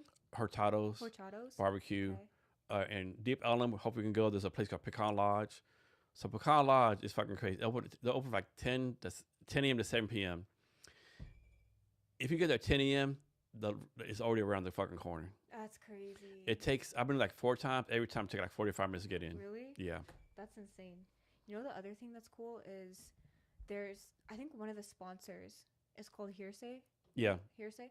That one looks really good. I know. Like, yeah. I was looking at it because I was doing the logo for the geofencing, Yeah. and their website, like their food looks good. It looks really good. That's a so really good cool. location. Yeah. And all the fun like the whiskey social and the night Like, can we like just push a button and fast forward like April 15th? I know. I'm excited. Like my stomach's like growling. It's gonna be so fun. So, what all do you need to do to prepare for this conference? What you have to do for that? To prepare. Yeah. So I'm doing the geofencing. I think the campaign is gonna be starting, I think, next week. So that's a big thing. My team is working hard, and working hard with Mara's team as well. They're doing really cool things, and so that's a big part. The other thing is just the speech, the panel, preparing for that, getting some better, like, more interesting military examples of how geofencing works, and then, like I was telling you earlier, like, it's very dependent on industry. So just making sure my examples are catered more towards the military industry. And then I didn't book my tickets yet. I haven't either. I'm getting my tickets probably like the. Or you mean tickets for airplane ticket or? I didn't book any tickets Yeah, yet. I'm probably doing mine like April 24th. I was on the phone I'm with probably Mara I'm probably yesterday, getting mine like probably next week. and she was saying, like, we should be booking it like by tonight, and I forgot. So I need to book the hotel because Yeah, I'm doing everything the 24th, I think. 24th of February. This month, yeah. That's Next great. week, yeah. Yeah. What airline are you flying? Any idea? I don't know yet. Not So Spirit. our last airline's like $119 right now, round trip. Yeah. There's No, one way. no way. 119 for one That's way. still really good. Yeah. Wow. Yeah. Alaska, you said? Yeah. Okay. I'm gonna have to look. That's really good. Yeah. And then just the hotel and stuff. Yeah. Yeah, I'm very excited. Cool. So anything else you want to talk about? Anything should have asked you that I haven't asked you? I think the only thing I'd like to talk about is my referral fee. So I guess if anybody knows anyone that's interested in geofencing for the World Cup, geofencing in general, anyone wants to learn more, I love consulting with people. So I love talking about it. You can meet with me or my team, whatever. Be really fun. And also, if anyone refers me to someone else, then I have a 15% referral fee, which I owe you one. But yeah. But with the referral fee, like, how does it work? You actually have to close the deal, right? It's not like, Yeah. like I send you like someone and you give me 50%. Like you have to like get money from the client first, right? Yeah. So like if you send me someone and then they purchase the contract, then yeah, I'll send it over. Nice. Yeah. So why 50%? Is that the industry 15. norm, or like just something you came up with randomly? Like, why 15% versus versus 5 or 30 or 2 or whatever? I had to do a lot of math on it. So like I have a lot of costs. The ad costs, there's like a software setup fee for us to be able to see the metrics. Obviously like the employment, the back end team, front end team. So there's a lot of costs associated. So I did all the math on it and I was like, how much can I give away for the first month of the contract and still make money after? Yeah. And so 15% is what I came up with. So that works out with you pretty good so far. Yeah. So like I'm not paying people. So I'm making this up. Like, suppose like one person refers you and you make $1,000 off it. Another person refers you and you make 50,000. Does the increase amount of the contract increase the referral fee? Is like 50% regardless. If somebody gives me a $50,000 contract, yeah, it'll be 15%. Okay. Because I'll be so grateful. But Okay. yeah, no, it's 15% no matter the size. So Okay. like if it's a $10,000 contract, then you get. And this worked out pretty good for you so far. The 15%. It's worked really well for me, and it's also worked well for like other people. Yeah. Because I'm working with these guys down in Texas, and they do roofing, so they do a bunch of like outreach and stuff like that, and they're gonna start helping me with some of that outreach. But with them, yeah, it could be a really good opportunity, and just other people that are good referral partners for me. You know, it's nice to have referral partners, but like when you're making money on top of that, it's extra nice. It's like an added bonus. Yeah, I definitely think. Well, I definitely know you're gonna it's gonna be a good, big opportunity for you in Dallas. Right? I really think you're gonna do a lot of business, like Dallas World Cup, the Military Careers Conference. Just people gonna meet. Yeah, I think so too. I'm really excited for it. I think it'll be great. I think it'll be good for you too, and it'll be fun as well. So. It's gonna be fun regardless. It'll be fun regardless. Regardless. Yeah, that's what I'm excited for. Cause even if everything like fails at all, we're still gonna have a good time. Exactly. That's what I'm thinking. Even like no one shows up. Me, you, Kevin, Barry, everyone's have a good. James. Yeah, we're gonna party regardless. Might be. Yeah. I might be speaking like 0 people. Okay, I'm good. We're gonna go That's fucking what I'm yeah. excited for, because usually you go to conferences and you're like nervous and stressed out because Yeah. you're like, okay, you have to make the most of this conference. Yeah. You don't know anyone. Like, you have to make the most. It's like I said earlier, usually they're kind of stuffy. Like, you Yeah. go and it's like, okay, you network and you can make it fun. So like, I always have fun when I go, but it's Yeah. like, it's not the same as like having an event that like, Yeah. you know, people like. The event's gonna be fun. There's fun activities. Like no pressure, just be yourself. Yeah. Yeah. Have a couple of drinks, Yeah. or have a lot of drinks. You're not some like stranger. You have people that you can refer. Like for example, and we're like, oh, you have to talk to Jason. Yeah. So what do you have going on the next few months that you want people to know about? I think the biggest thing is just preparing for the World Cup. So, a lot of things are revolving around that. Like, I'm doing different ads for the food industry, for hospitality, for events and things in the area, event spaces. And so that's something that is a really big priority, is making sure that we can boost the economics of the community as much as we can. And I'm in a really good position to help people with that. So that's a big priority. I'm trying to figure out ways to teach more people about it and how geofencing can help them. I'd love to speak at maybe like a Chamber of Commerce event. So I'm going to start working on that, and it's just so powerful and so important. I really want more people to know about it. So I'm asking you again, anything else you want to talk about, or any questions I should ask you before we get out of here? I don't think so. Okay. So how can people reach out to you and connect with you?